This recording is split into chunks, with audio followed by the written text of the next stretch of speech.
What's up?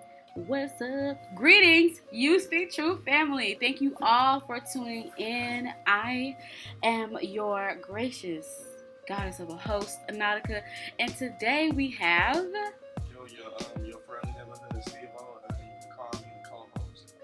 Coasting. I said coasting. Man. I'm hosting. Coasting is cool. I'm coasting and I'm hosting this collaborative event called co-hosting. Mm-hmm. And that's just me. Oh yeah. So yeah, two people, two something. Little two. Not little two. I was playing. Hey, young world, this your boy JQ. What's up, y'all? Okay. So today during our roundtable discussion, we'll be tackling the topic of global warming and our current environmental crisis. It's hot. It is. It is blazing. And so, before I get into anything else, I want to prompt you all that today's show is going to be done a little differently. Usually we'll be doing Artist of the Month and our Atlanta Pulse segment, but today that is not the case. We had to modify today's agenda. I'll put the pieces in. Yeah, because we're missing Brother Saeed, and so many things are changing right now behind the scenes. In the background. Yeah, in the background. So we won't be doing that today, but we'll still be doing our What's the Word piece, which is where we dig into what's happening in the organizing world, the movement world, and also what's happening in the city. And we'll go into our awesome, deep discussion.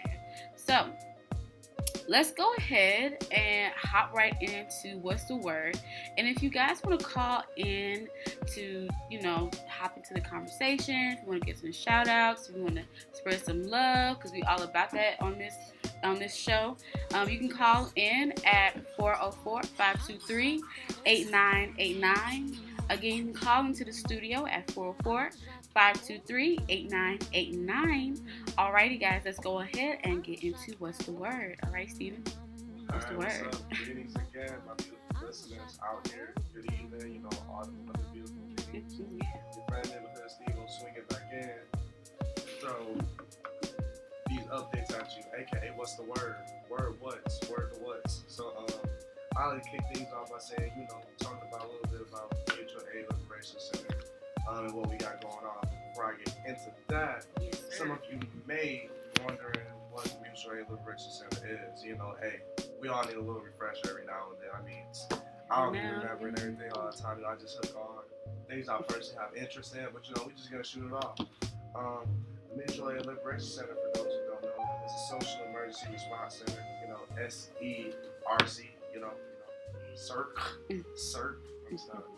But so pretty much these are creative spaces co-led by activists and artists for the community in response to a new attack on our community or to a long-standing injustice.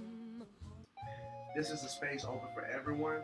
Here you can express yourself and work through community issues, learn more about your community, recognize ways you can help to shape it, as well as learn new skills such as gardening, community outreach, and more. I was out here in the garden. That's just me. I like to give you a little kill in between work sessions. Oh yeah. A little breadfruit. A little bit of breadfruit. A little bit of breadfruit, guys. But We will one day. That's the dream, though. One day. But to continue everything, go ahead and just keep it going. This is a space open to everybody. Here, you can express yourself, work through community issues, learn more about your community, recognize ways you can help shape it, as well as learn a new skill, a thing or two about yourself, so that you can apply to your own life, put back into the community, and much more. So now we get deep into these updates. That was just for people who just need a little rundown. Just a little reminder. Here's some updates on, what's happening in our Mutual Aid Liberation Center once again. Located for y'all who don't know, 9-Gallon app or 9-Gallon Street, whatever. Yeah, it comes up either way. In Google, it'll come up with 9-Gallon app or 9-Gallon Street, but it's either Just know if you go behind Carver High School. If you go behind Carver High School, you see a red building, that's us. Mutual Aid Liberation Center. Right there. It's right yes, there. sir. You mowed your garden? Yes, sir. You can't see it. You just can't see it. Yes, sir. So on our calendar this month, we got capoeira practice every Tuesday and Thursday from 7 p.m. to 9 p.m. We got our garden days every Saturday, 10 a.m. to 12 p.m. We got the Mouth Leadership Team session every other Saturday from 1 p.m. to 4 p.m. We also got African martial arts going on every Sunday and Monday, 1 p.m. to 4 p.m. You know, go check that out. You know, only, you know, like, I'm just putting message. Movie nights, and discussion every first Wednesday of the month, 6 to 9 p.m. And last but not least, on this beautiful, beautiful agenda that's going on with us, you know, this month, every Wednesday after movie night is a political ed and university style class. So, you know, just check it, you know. And it's a good opportunity for folks to plug into the work that we're doing on a local level, as far as like in the South Atlanta community. So you get this, that's their opportunity, as well as the Saturday sessions from 1 to 4 to be a part of that shaping of what kind of change we want to see in the community. So if you miss the PMA, the People Movement Assembly, and you want to step on out and get your voice heard, that's definitely one way to do it, is join us every Wednesday from 6 to 9, or just join us on Saturdays from 1 to 4. All right, so speaking of the PMA, as you all know, August 24th, and if you don't know, I'll explain it. But August 24th, we had our first ever South Atlanta PMA. Okay, also known as the Atlanta Movement Assembly Homecoming, which is what we called it. And out of that, our two biggest goals were to bring together a leadership team comprised of community members to make decisions about non-gamut and the Mutual Aid Liberation Center. Another was for the leadership team to rep the South Atlanta community at the Southern Movement Assembly, or SMA. And this year, the SMA 8 will be held in Central Mississippi from November 15th to the 17th. And just so you know, registration for the Southern Movement Assembly will be open soon. And until then, I personally highly recommend you hop on the monthly call to get involved. The Southern Movement Assembly holds monthly calls to gather our folks, stay updated with organizing on the ground across the region, and support each other to grow our forces within the Southern Freedom Movement of the 21st century.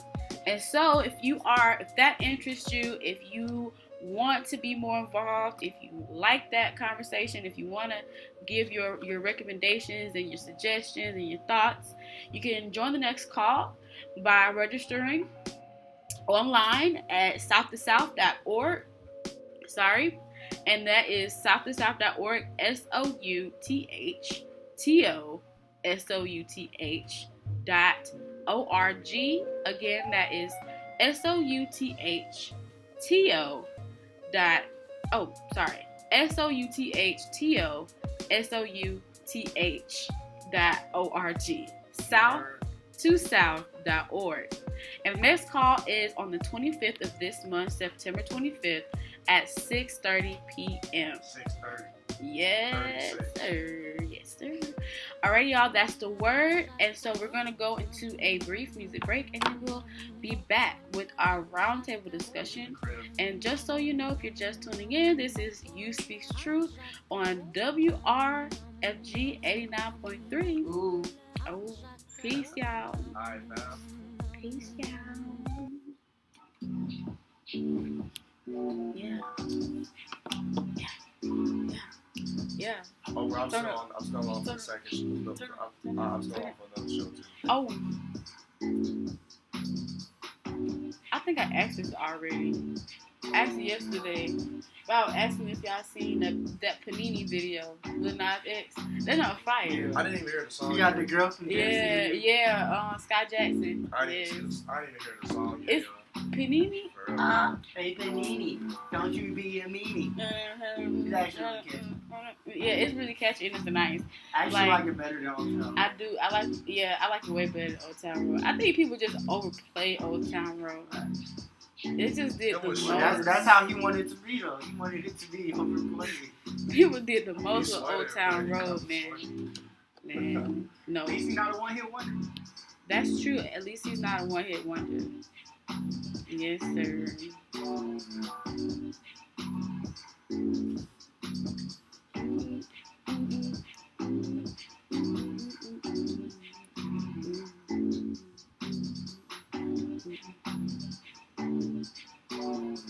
It's you? Inspired. Hey, babe, I'm in the studio. I'll call you back when I'm out. Play this PSA. Alright.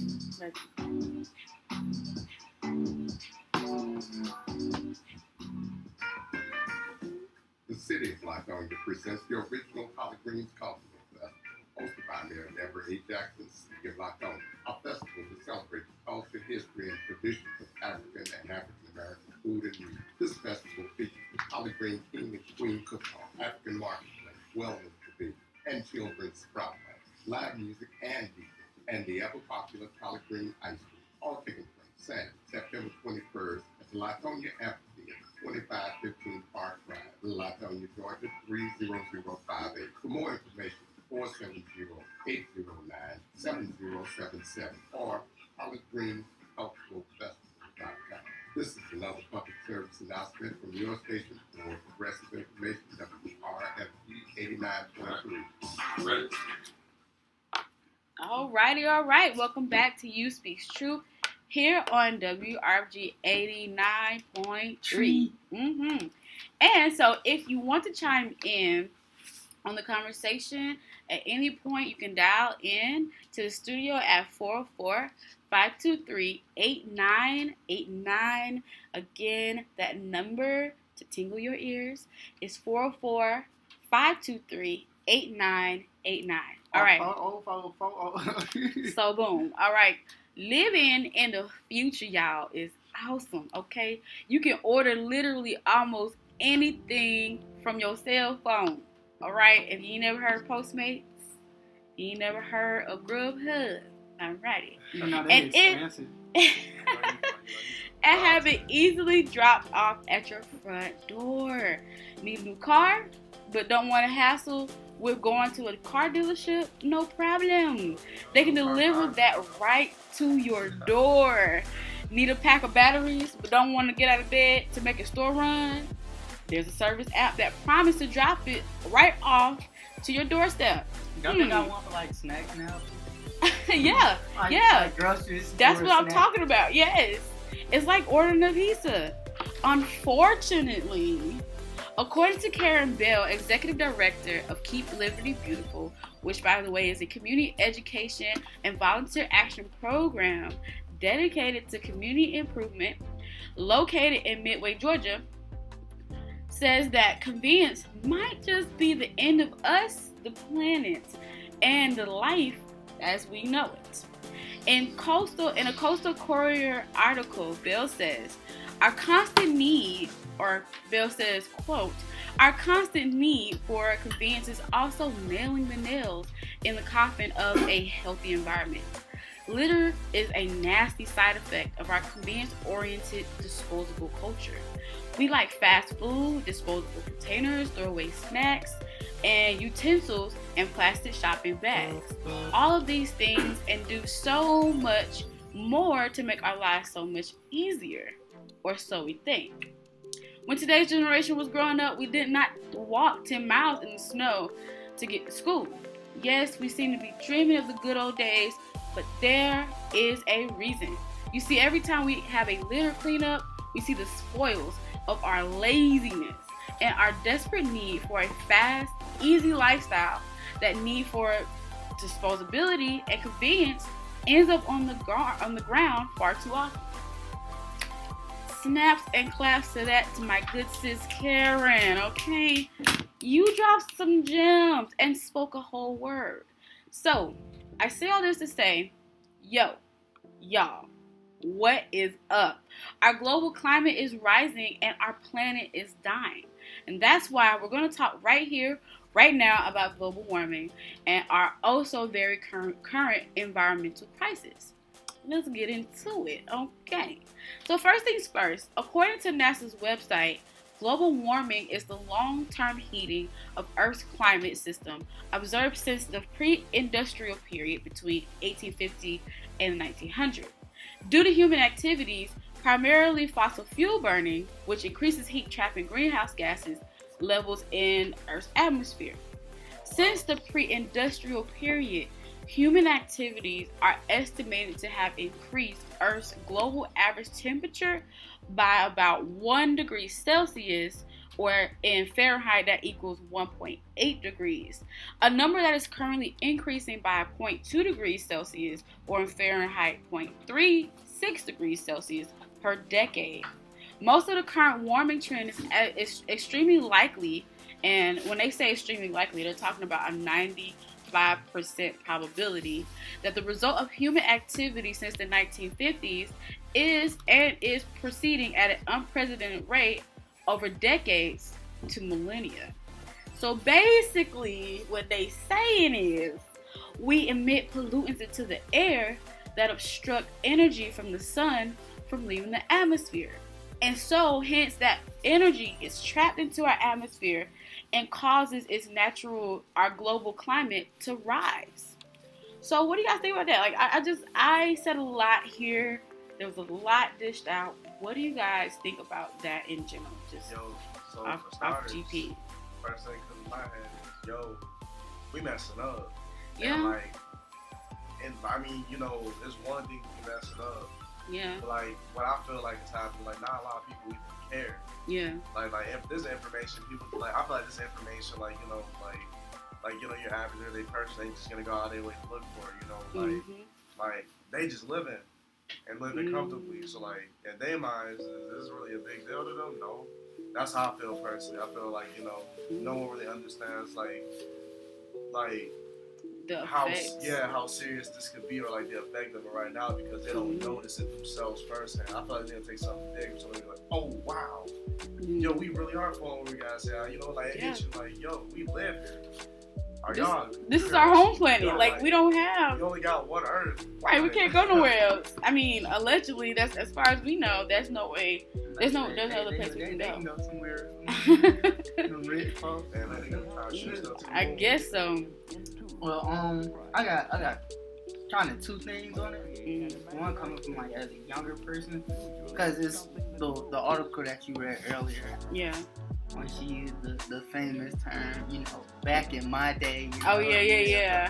That kind of hits me away, because I think that term in general is you always just use this just to try to put an era above some the current era. And so I personally feel like the reason why there's so much more people ordering off their apps and doing all of that is, one, that's the only thing that's been taught to them.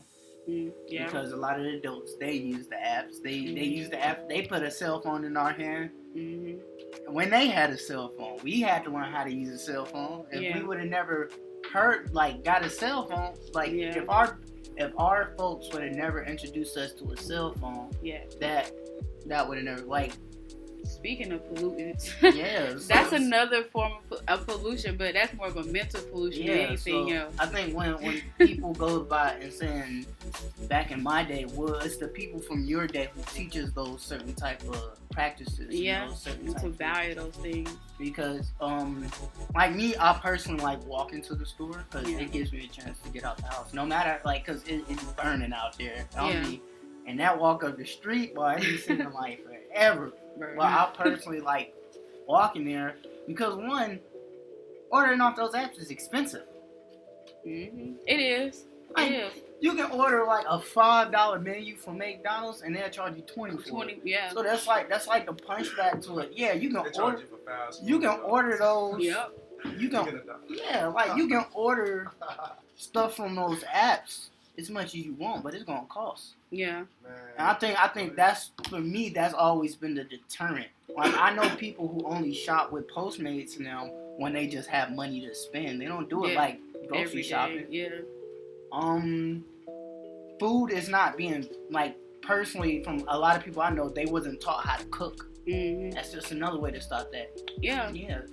And food production in general, consumerism is it's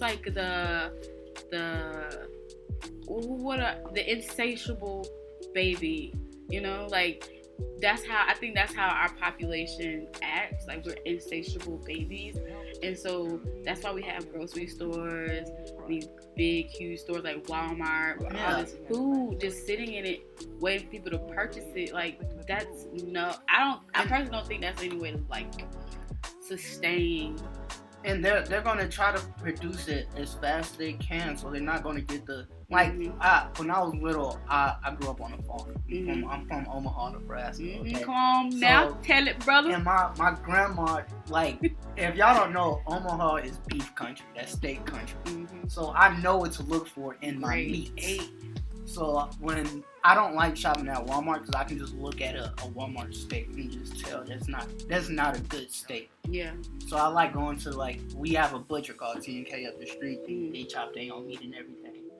And so I like going there to buy my meat. So I like smaller mom and pop shops, because I know what to look for, because that stuff was taught to me. Like, I had to learn that, and a lot of people aren't taught that.